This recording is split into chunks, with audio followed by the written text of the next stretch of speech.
खतांचा काळा बाजार रोखण्यासाठी केंद्र सरकारनं फ्रेमवर्क फॉर फर्टिलायझर सेलचं ॲप आणलंय।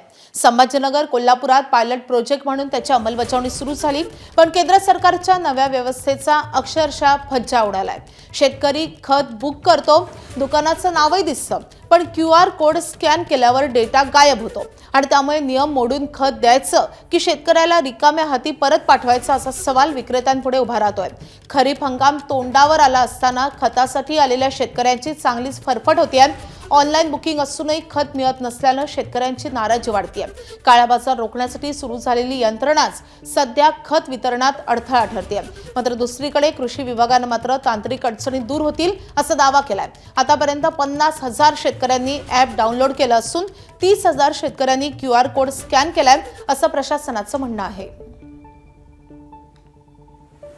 ऑनलाईन प्रणालीची महत्त्वाची अडचण बऱ्याचशा शेतकऱ्याकडे स्मार्टफोन नाही आहेत, त्याच्यामुळे त्यांना ऑनलाईन करता येत नाही आणि मग CSC सेंटरवर गेलं तर ते प्रत्येकाकडून 100 रुपये एक्स्ट्रा घेतात। ती मोठी अडचण त्याच्यात आहे आणि खूप शेतकऱ्यांना अजून कळतच नाही नेमकं काय करायचं। परत ते ऑनलाईन झाल्यानंतर परत इथं कुठं खत अवेलेबल आहे, कुठं मिळणार हे शेतकऱ्याला लवकर कळत नाही। एक शेतकरी म्हणून तुम्हाला काय अडचण आहे? शेतकरी म्हणतात ना की ऑनलाईन करायचं माहिती नसतं शेतकऱ्यांना, त्याचे प्रशिक्षित शेतकरी नाही आहे सगळेच, मग ते अडचणी येतच राहतात। परत खरेदी करायला ते दुकानात जाणं आणि एकदम अचानक असं टाकल्यामुळं लोकांची तारांबळ उडाली। सदरी प्रणाली जी आहे ती योग्यरित्या पडताळून आणि व्यवस्थितरित्या करून जर लॉन्च केली असती तर ह्या अडचणी आल्या नसता।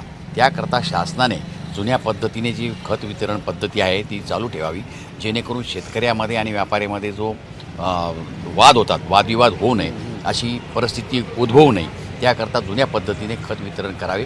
नवीन प्रणालीला आमचा विरोध नाही, परंतु नवीन प्रणाली आणण्याकरता ज्या त्रुटी आहेत त्या त्रुट्या तुम्ही काढा आणि नवीन प्रणाली आणा।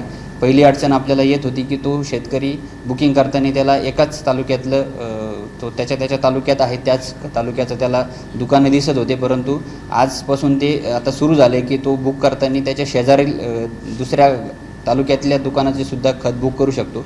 दुसरी अडचण अशी शेतकऱ्यांना जाणवती आहे की काही लोक वयस्कर आहेत, त्यांना जाणं शक्य होत नाही, तर त्या लोकांना त्याच्यात ऑप्शनमध्ये असं आहे की खत बुक केल्यानंतर तुमचं दुकानदार निवडल्यानंतर त्याला एक प्रतिनिधी, शेतकरी प्रतिनिधी जाणार आहे किंवा स्वतः शेतकरी जाणार आहे।